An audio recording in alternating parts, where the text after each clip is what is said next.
नमस्कार, YouTube channel पर आपका स्वागत है। हम अध्ययन करेंगे जवाहरलाल नेहरू का परिचय। यह है बीए फर्स्ट ईयर राजनीति विज्ञान के पेपर सेकंड भारतीय राजनीतिक विचारक की चौथी यूनिट में शामिल है।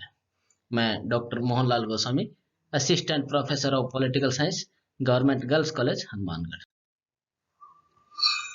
जैसा कि आप जानते हैं, जवाहरलाल नेहरू भारत के प्रथम प्रधानमंत्री हैं और सर्वाधिक समय तक प्रधानमंत्री रहे। इनका जन्म 14 नवंबर 1889 1889 को और मृत्यु 27 नवंबर 1964 को हुई।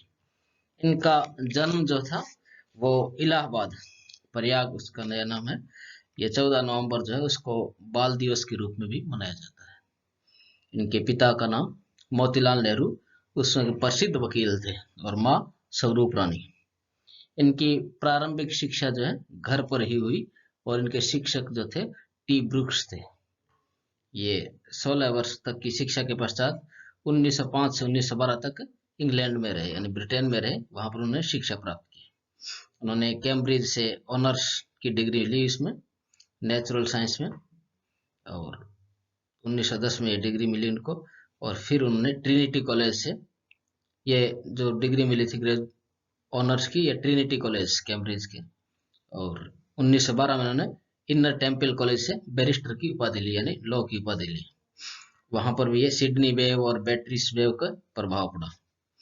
1912 में ये भारत लौटे और इसी वर्ष कांग्रेस अधिवेशन में भाग लिया और इलाहाबाद में वकालत शुरू की। वकालत का पेशा उनको ज्यादा अच्छा नहीं लगा। उन्होंने 1912 में जो कांग्रेस के बांकीपुर अधिवेशन में भाग लिया। 1913 में कांग्रेस के सदस्य बने। 1916 में इनकी पहली बार गांधी जी से मुलाकात हुई। इन्होंने अपनी आत्मकथा लिखे उसमें गांधी जी बड़े साधारण से लगे। 1916 में इनका विवाह हुआ कमला नेहरू से। 1927 में इन्होंने ब्रुसेल्स बेल्जियम में साम्राज्यवादी विरोधी सम्मेलन में भाग लिया। वह साम्राज्यवाद की तीव्र आलोचना की। इसमें उन्होंने कांग्रेस के प्रतिनिधि के रूप में भाग लिया था। 1928 में उन्होंने इंडिपेंडेंस लीग की स्थापना की और 1928 में ही लखनऊ में साइमन कमीशन का विरोध किया। साइमन कमीशन यानी जब भारत में आया था तो इसमें सभी सदस्य अंग्रेज थे, तो देश की सभी मुख्य जो उसमें के नेता थे उन्होंने उसका विरोध किया था, जबरदस्त विरोध हुआ था उसका। 1929 में उन्होंने कांग्रेस के लाहौर अधिवेशन में 44वां अधिवेशन था, इसमें भाग लिया और वे कांग्रेस के अध्यक्ष निर्वाचित हुए। ये कांग्रेस के कई बार अध्यक्ष रहे हैं। ये 1929 में पहली बार कांग्रेस के अध्यक्ष बने। उसके बाद ये 1936 के लखनऊ अधिवेशन में भी अध्यक्ष बने, 1937 के फैजपुर अधिवेशन में, फिर 1946 के में भी कांग्रेस अध्यक्ष रहे। और स्वतंत्रता के बाद 1951-52 में, 1953, 1954 ये 3 कार्यकाल ये कांग्रेस के अध्यक्ष स्वतंत्रता के बाद भी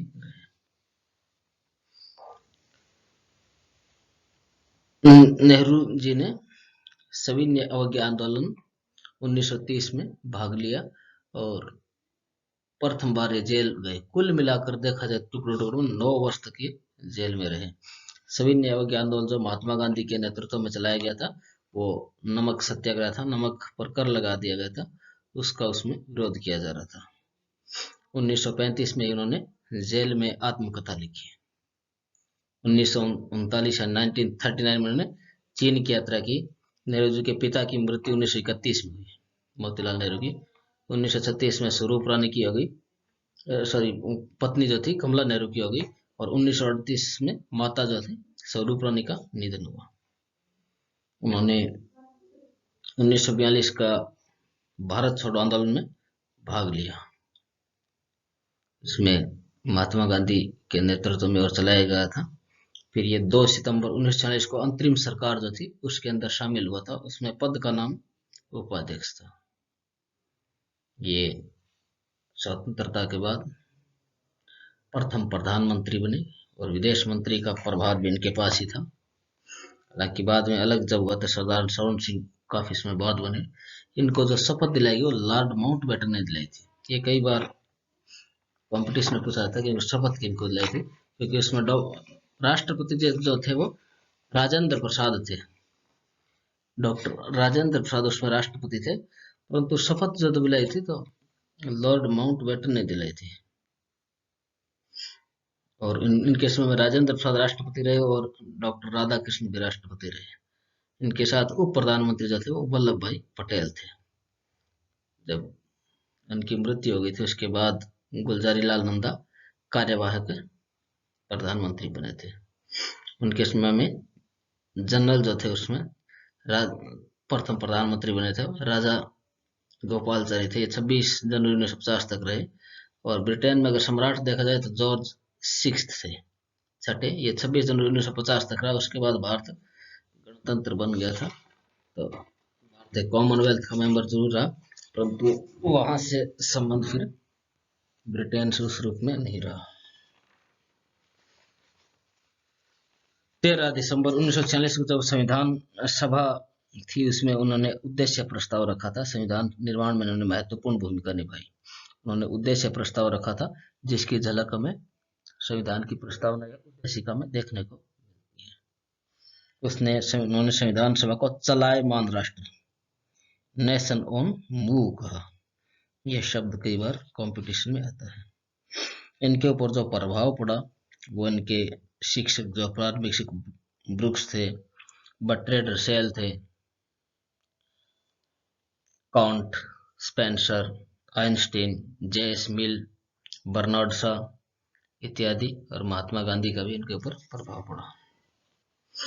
उन्होंने जो पुस्तकें लिखी, आत्मकथा 1936 में, विश्व इतिहास की झलक, ग्लिम्पसेस ऑफ वर्ल्ड हिस्ट्री 1934 में, भारत की एकता 1941 में, भारत की खोज 1947 है, discovery of India, a bunch of old letters, पुराने पत्रों का एक संकलन है, 4 भाग इसके 1958 में। ये ज्यादातर इंदिरा गांधी को लिखे गए थे। और टुवर्ड्स फ्रीडम, स्वतंत्रता की ओर 1941 में लिखा। एक सोवियत रशिया बुक भी 1928 में। इसमें विद्यार्थी ध्यान दीजिए कि उस समय के जो फ्रीडम फाइटर थे जैसे जवाहरलाल नेहरू, इंदिरा गांधी, जवाहरलाल नेहरू, महात्मा गांधी, ये कितना पढ़ते थे और इतनी बुक्स लिखते थे। स्वतंत्रता आंदोलन में भाग भी लेते थे और उसमें समय निकालकर इतनी बुक्स लिखते थे और बहुत ही अच्छी क्वालिटी का लिटरेचर पढ़ते थे और लिखते भी थे। देखिए उसकी बुक्स आप देख सकते हैं, उस टाइम के जितने भी फ्रीडम फाइटर्स हैं बहुत अच्छा लिखते थे। ये हमारे लिए एक बड़ी प्रेरणा की बात है कि अब तो हमारे पास बहुत ज्यादा टाइम होता है तो हमें इनको पढ़ना भी चाहिए और हमें इनसे प्रेरणा लेनी चाहिए। उस टाइम की बड़े दौर की अच्छी बात थी कि अच्छे पढ़े लिखे थे, एजुकेटेड थे, विदेश में पढ़कर भी आए थे और खुद लिखते थे और उस लगातार ये पढ़ते रहते थे। ये एक बहुत ही अच्छी बात। जितने भी फ्रीडम फाइटर्स है, महात्मा गांधी के देख लीजिए, डॉक्टर अंबेडकर को देख लीजिए, ये बहुत अच्छा लिखते भी थे और अच्छे से पढ़ते थे। ये एक प्रेरणा देने वाली बात है, बहुत ही अच्छे से इसमें बहुत प्रेरणा लेनी चाहिए। इनके अगर प्रमुख विचार देखें तो हालांकि अलग अलग वीडियो इनके बना दिए गए। लोकतांत्रिक समाजवाद का अलग दे दिया है, राष्ट्रवाद और अंतर्राष्ट्रीयवाद पर विचार देखते हैं तो अलग वीडियो है, परंतु फिर भी एक जनरल परिचय के रूप में अगर देखना चाहें तो इनके कुछ मुख्य विचार है जिनके आसपास इनके विचार घूमते हैं। पहले लोकतांत्रिक समाजवाद। जब भारत स्वतंत्र हुआ तो उसमें एक तरफ लोकतांत्रिक देश या पूंजीवादी देश अमेरिका के नेतृत्व में एक गुट बना हुआ था जिसमें स्वतंत्रता को महत्वपूर्ण माना जाता था, और दूसरा सोवियत संघ के नेतृत्व में समाजवादी विचारधारा थी जिसमें आर्थिक समानता को ज्यादा महत्वपूर्ण मानते थे। और दोनों अपनी विचारधारा थी जिसमें शीत युद्ध चल रहा था। तो समाजवाद की स्थापना का तरीका उन्होंने हिंसात्मक क्रांति द्वारा बताया गया था, समाजवाद या साम्यवाद। परंतु नेहरू जी ने दोनों ही लोकतंत्र और समाजवाद की अच्छाइयों को मिलाकर इसका निर्माण किया, कंसेप्ट बनाई। यह प्रगतिशील समाजवाद की धारणा है और इसकी स्थापना जो है शांतिपूर्ण साधनों से की जाएगी। इसी आधार पर देश में मिश्रित अर्थव्यवस्था को अपनाया गया, यानी एक तरफ ऐसे सरकारी सिस्टम भी रहेगा, सरकारीकरण भी रहेगा और निजी व्यवस्था भी रहेगी, दोनों को मिला दिया गया। सरकारी भी है, निजी भी, जैसे कॉलेज सरकारी भी है, निजी भी है। स्कूल सरकारी, निजी हॉस्पिटल सरकारी, निजी, इस तरह से मिश्रित अर्थव्यवस्था को अपनाया गया। निजी और सरकारी दोनों का मिश्रण है इसके अंदर। इन्होंने 1955 में कांग्रेस का जो अबाड़ी में अधिवेशन हुआ था, उसमें समाजवादी ढांचे की स्थापना के लिए प्रस्ताव पारित किया गया था। 1956 के नागपुर अधिवेशन में भी समाजवादी सहकारी राज्य, 1962 1964 भुवनेश्वर कांग्रेस अधिवेशन में भी लोकतांत्रिक समाजवादी का प्रस्ताव पारित किया गया था। यह नेहरू जी का प्रभाव था। यानी कांग्रेस के लगभग हर साल अधिवेशन पहले से होते रहे थे, तो उसमें कोई उस साल के लिए आगामी रणनीति तो उसमें प्रस्ताव पास किए जाते थे, उसी आधार पर कांग्रेस काम करती रही थी। तो ये लोकतांत्रिक समाजवाद का उनका विचार है, मुख्य विचार है। दूसरा राष्ट्रवाद पर, यानी देश के बारे में देशभक्ति, कई बार उग्र देशभक्ति होती है तो वो कई बार दूसरे देशों का विरोध करने लग जाती है, तो उन्होंने बड़े उस पर संतुलित विचार है। राष्ट्रवाद और अंतर्राष्ट्रीयवाद दोनों कंसेप्ट मिली हुई है, इसका वीडियो अलग भी है, वो देख सकते हैं। नेहरू जी ने संकीर्ण व उग्र राष्ट्रवाद का विरोध किया। उन्होंने इटली, जर्मनी, जापान जैसे देशों के उग्र राष्ट्रवाद को नकारात्मक मानकर उसकी निंदा की, परंतु उन्होंने भारतीय स्वतंत्रता संग्राम में हिस्सा लिया, उसका समर्थन भी किया, यानी राष्ट्रवाद का समर्थन तो किया। और 1942 को कांग्रेस के बंबई अधिवेशन, यानी मुंबई जिसमें अधिवेशन कहा, मैं राष्ट्रवादी हूं और मुझे इस पर गर्व है। नेहरू ने हिंदू राष्ट्रवाद या धार्मिक राज्य का विरोध किया, यानी उसमें स्वतंत्रता आंदोलन में एक तरफ मुस्लिम लीग पाकिस्तान की मांग कर रही थी, तो कुछ धर्म इसका विरोध कर रहे थे या हिंदू राष्ट्रवाद का समर्थन करते थे। उन्होंने धर्मनिरपेक्ष राष्ट्रवाद का समर्थन किया, यानी सभी धर्मों को समान माना जाए। सांप्रदायिकता का उन्होंने विरोध किया। डिस्कवरी ऑफ इंडिया में लिखा कि राष्ट्रवाद अपनी जगह, परंतु कई बार हमारी आंखों पर पट्टी बांध देता है, इसलिए अंतर्राष्ट्रीयवाद का समर्थन किया। दूसरा का अंतर्राष्ट्रीयवाद, नेहरू ने जहां भारत की स्वतंत्रता के लिए अन्य देशों से सहयोग की आशा की, वही अन्य देशों की स्वतंत्रता पर खतरा होने पर साम्राज्यवादी शक्तियों की आलोचना की। 1927 के ब्रुसेल्स, बेल्जियम में जो सम्मेलन था, उसमें कहा कि भारत की समस्या मात्र राष्ट्रीय नहीं, यह अन्य देशों को भी प्रभावित करती है। जिन मूल्यों को नेहरू ने एक राष्ट्र पर लागू किया, उन्हें अंतर्राष्ट्रीयवादी भी बनाया। गुट निरपेक्षता की नीति, यानी देश जब स्वतंत्र हुआ तो दो ग्रुप थे, अमेरिका के नेतृत्व में और सोवियत संघ के नेतृत्व में। दोनों की अपनी अपनी विचारधारा थी, विचारधारा में संघर्ष था, उसको शीत युद्ध कहा गया।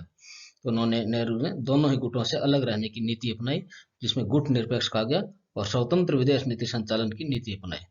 1961 में नेहरू, नासिर व टीटो द्वारा ये शुरू की गई। उन्होंने एशिया, अफ्रीका के नव स्वतंत्र देशों के सामने गुट निरपेक्षता का विचार रखा, यानी दोनों गुटों से अलग रहो और स्वतंत्र विदेश नीति का संचालन करो, और जहां कहीं हमें लगता है कि अन्याय हो रहा है, वो तो हम अपनी बात रखेंगे। फिर है पंचशील की नीति। यह है जो शब्द है पंचशील, आचरण के 5 नियम है, 5 शील। यह महात्मा बुद्ध द्वारा प्रयुक्त शब्द है, जिसका अर्थ है आचरण के 5 नियम। 1954 में नेहरू ने चीन के प्रधानमंत्री चाउ एन लाई के साथ तिब्बत पर चीन की संप्रभुता के समय यह प्रयोग किया गया था, और उसी में भारत में स्कूलों में और में नारे भी लगाए गए थे, हिंदी चीनी भाई भाई। तो इसमें 5 ये नियम है: प्रादेशिक अखंडता व संप्रभुता का सम्मान, अनाक्रमण, अहस्तक्षेप, समानता व पारस्परिक लाभ, शांतिपूर्ण सहअस्तित्व। हालांकि 1962 में चीन ने इसका उल्लंघन किया और भारत पर आक्रमण किया, इसका नेहरू के ऊपर बड़ा प्रभाव पड़ा, और कुछ मानते हैं कि इसकी वजह से इनकी मृत्यु हुई, काफी धक्का लगा उनसे।